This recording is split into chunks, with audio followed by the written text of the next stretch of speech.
स्वागत है आपका अपने परिवार टेक विद रोजगार में। उम्मीद है शानदार जिंदाबाद ज़बरदस्त होंगे। आरआरबी टेक्नीशियन इम्पोर्टेंट अपडेट है। जो एलपी फॉर्म डालने पे कन्फ्यूजन आ रहा है, जिन्होंने एलपी फॉर्म डाला है वो क्या टेक्नीशियन का फॉर्म भर सकते हैं या भर सकते हैं तो कैसे भर सकते हैं, तो इसके बारे में इस वीडियो में देखेंगे। सारे डाउट क्लियर हो जाएंगे। आप वीडियो को अंत तक ज़रूर देखिएगा। जो एएलपी में अप्लाई किए हैं और टेक्नीशियन भी अप्लाई करना चाहते हैं, और सबसे बड़ी क्यूरी आ रही है कमेंट बॉक्स में कि टेक 3 जो अप्लाई कर रहे हैं वो क्या टेक 1 अप्लाई कर सकते हैं, आईटीआई के अलग से फॉर्म होगा या पीसीएम से अलग भर सकते हैं। इन सब के डाउट आपके आ रहे थे, कॉल आ रहे थे, मैसेज आ रहे थे। तो क्या टेक 1 और टेक 3 के लिए, दोनों के लिए फॉर्म भर सकते हैं, एलिजिबल हैं तब भर सकते हैं कि नहीं भर सकते हैं, इन सब के बारे में इम्पोर्टेंट अपडेट है। तो इस वीडियो को अंत तक देखिएगा। सारे डाउट से आपके इस सेशन में कवर हो जाएंगे। जो लोग चैनल पर नए हैं, चैनल को सब्सक्राइब करके बेल आइकन जरूर दबा लेंगे, ताकि आपको भर्ती की पल पल की अपडेट मिलती रहे और चैनल पर जुड़े रहें, आपको नोटिफिकेशन आपको मिलता रहे। जो भी कुछ आपका अपडेट होता है वैकेंसी में, आरआरबी में जो नई भर्ती आती है उनमें, तो बिल्कुल भी डाउट मत कीजिए। इस वीडियो के बाद आपका डाउट नहीं रहेगा। जो वीडियो अंत तक देखेंगे तो डाउट आपका नहीं रहेगा बिल्कुल भी। जो एलपी या क्रिएट एन अकाउंट में दिक्कत आ रही है या कुछ भी है, तो प्रीवियस वीडियो में क्रिएट एन अकाउंट और डॉक्यूमेंट्स के बारे में वीडियो बना चुका हूँ, उनमें जाके देख सकते हैं। तो चलते देखिए अप्लाई। जो एलपी टेक्नीशियन का एलपी का फॉर्म अभी जो जनवरी फरवरी में फॉर्म चल रहा था, तो आपने भरा था। अगर आपने उसको भरा था तो आप घबराएं नहीं, टेक 3 का फॉर्म भर सकते हैं। आप एलिजिबल हैं, इसको फॉर्म भर सकते हैं। अलग से भर्ती है इसलिए इसका फॉर्म फिल कर सकते हैं। अप्लाई वाले ऑप्शन पे क्लिक करेंगे। आपके पास दो क्यूरी आ रही हैं, क्रिएट एन अकाउंट और ऑलरेडी हैव एन अकाउंट। तो लोग पूछ रहे हैं कि क्रिएट एन अकाउंट दोबारा करना पड़ेगा क्या, जो एलपी में किया था वो करना, उससे नहीं होगा या उससे होगा। तो आप बिल्कुल डरना नहीं। जो एएलपी में अकाउंट आपने बनाया था उसी से आपको लॉगिन करना है, उसी से आपको लॉगिन करना है। क्रिएट एन अकाउंट दोबारा नहीं करना है, क्योंकि आरआरबी की एक ही वेबसाइट है, उसी से आपके फॉर्म फिल करा रही है और उसी से फॉर्म फिल करा रही है। और जितनी वैकेंसी आएंगी उनमें यही अकाउंट आपका चलेगा। तो आप अकाउंट याद रखिए, एएलपी वाले जो है वो टेक्नीशियन फॉर्म उसी अकाउंट से भर सकते हैं। क्रिएट एन अकाउंट करने की ज़रूरत नहीं है, ठीक है, कोई नीड नहीं है। उसी का अकाउंट, मेल और आईडी पासवर्ड, यदि आप दूसरे नंबर मेल आईडी से बनाते हैं तो 100% आपका फॉर्म रिजेक्ट हो जाएगा। तो आप ऐसी गलती दोबारा मत करिएगा, या ये गलती मत करिएगा। ऑलरेडी हैव एन अकाउंट पे क्लिक करेंगे तो जो आपने लॉगिन करेंगे, तो लॉगिन करने में आपका मोबाइल नंबर, ईमेल एड्रेस, जो इन्फॉर्मेशन देनी होगी जो एलपी के दौरान आपने क्रिएट अकाउंट किया था। एलपी के दौरान आपने जो ईमेल एड्रेस, मोबाइल नंबर डाला था, जो पासवर्ड डाला था, उसमें जो एलपी वाला था उससे लॉगिन करके आप फॉर्म भर सकते हैं। कैप्चा भरेंगे, लॉगिन करेंगे, सीधा सिंपल सा। इसमें आपके डाउट नहीं होना चाहिए। टेक्नीशियन 3 आप इसमें टेक 1 हो, टेक 3 हो, भर सकते हैं।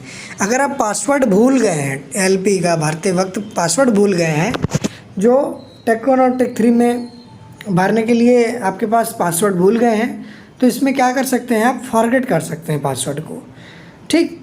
तो हम इसमें देखेंगे टेक 1 और टेक 3 का भी आप अगर एलिजिबल हैं तो क्या दोनों भर सकते हैं, अलग अलग आरआरबी चूज़ कर सकते हैं या नहीं कर सकते हैं।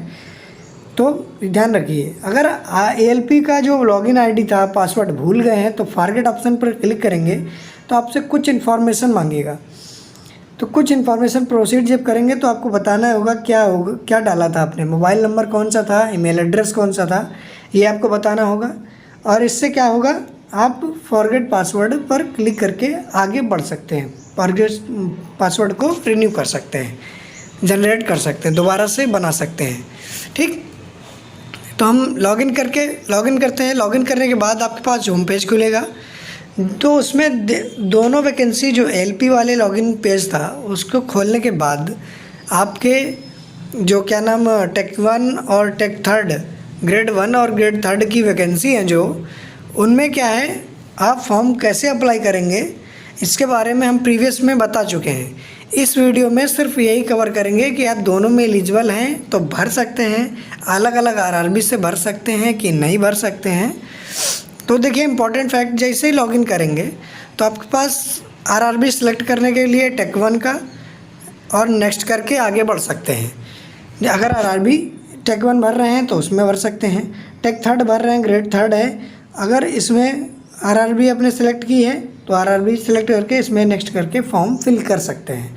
ठीक, जो आईटीआई कर रहे हैं, आईटीआई किए हुए हैं, वो सारे लोग एलिजिबल हैं टेक 3 के लिए।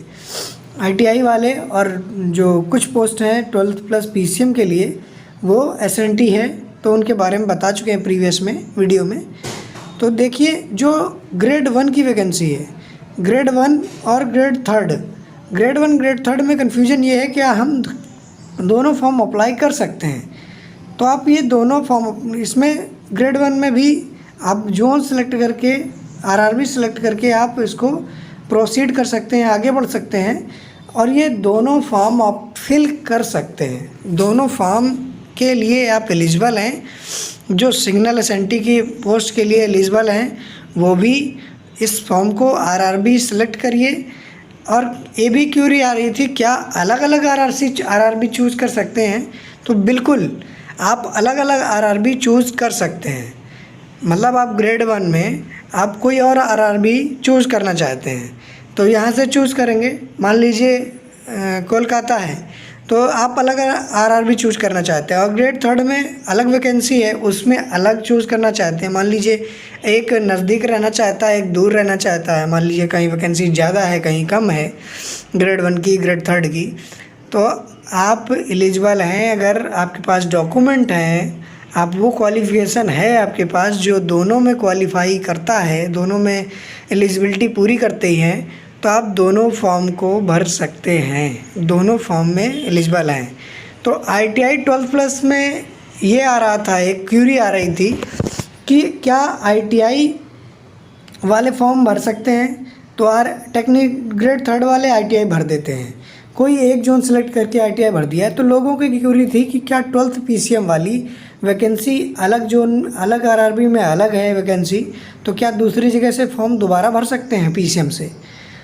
तो आईटीआई और पीसीएम से दोबारा जो फॉर्म की डाउट है वो कन्फ्यूजन मत रखिए, आप फॉर्म एक ही भर सकते हैं, एक ही आरआरबी से फॉर्म को फिल किया जा सकता है।